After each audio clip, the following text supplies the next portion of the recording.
If those were black and brown people there yesterday, there would be bodies on the Capitol today.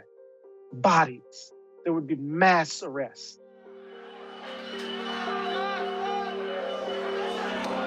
I think it reveals very clearly how some people believe that this country belongs to them.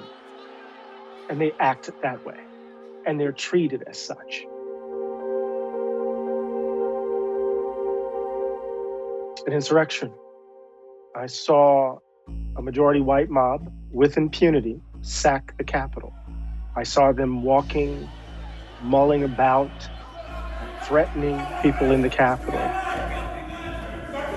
And I saw police being gentle, relatively gentle, I suppose, giving them space. It was a nation on edge in some ways.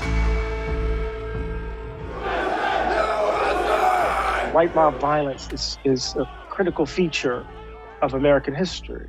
At every moment in our history where there has been a sense in which our American form of life, white America's hold on the country seems to be in jeopardy, there's always been this response that borders on violence or is violent.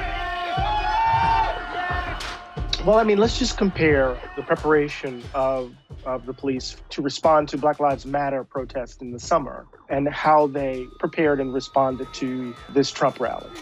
What we saw was an overwhelming show of force. With Lafayette Park, we saw the deployment of resources to clear the park, tear gas, a range of things so that Trump could get his photo op with his Bible.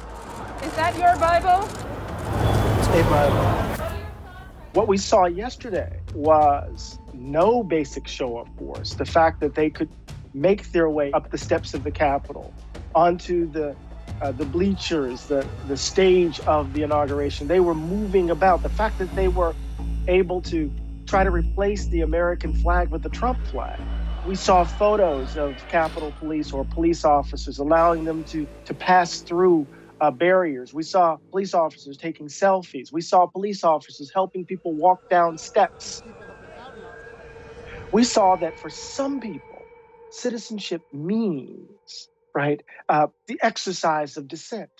One could protest without fear of cops or police. One could give voice to this belief that you actually possess the country, that the country is yours.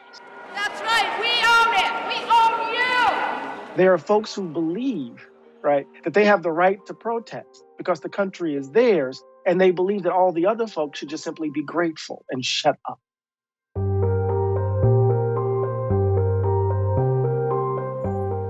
Let me be very clear. The scenes of chaos at the Capitol do not reflect a true America. He's lying.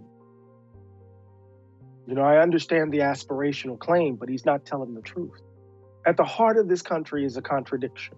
It's a contradiction born in this idea that we are an example of democracy achieved, and yet we held chattel slaves.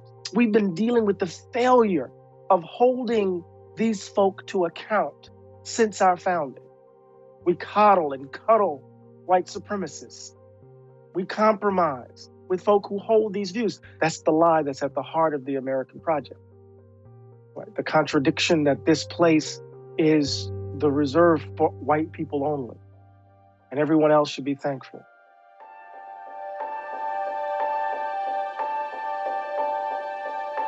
You know, there's this ongoing American ritual where you have this kind of acting out, and then people will immediately start talking about unity and turning the page. This moment calls for healing and reconciliation. There's never been anything we can't do when we do it together. We're at an inflection point. We're in the middle of a reckoning. And I'm not talking about the election of John Ossoff and Raphael Warnock alone. What I'm talking about is what made that possible. Everyday, ordinary people, right, seizing power for themselves and shifting the political landscape of Georgia. What we saw was the beginning of the birth of a new America. We saw the crown of a new America. So we got to be better midwives. But that happened alongside of the death throes of an old America. That was a rally around white grievance, around white resentment, around white hatreds, It was a rally about white fragility in so many ways. We're gathered together in the heart of our nation's capital for one very, very basic and simple reason: to save our democracy. What we saw is an older America clinging to life. It's in its death throes.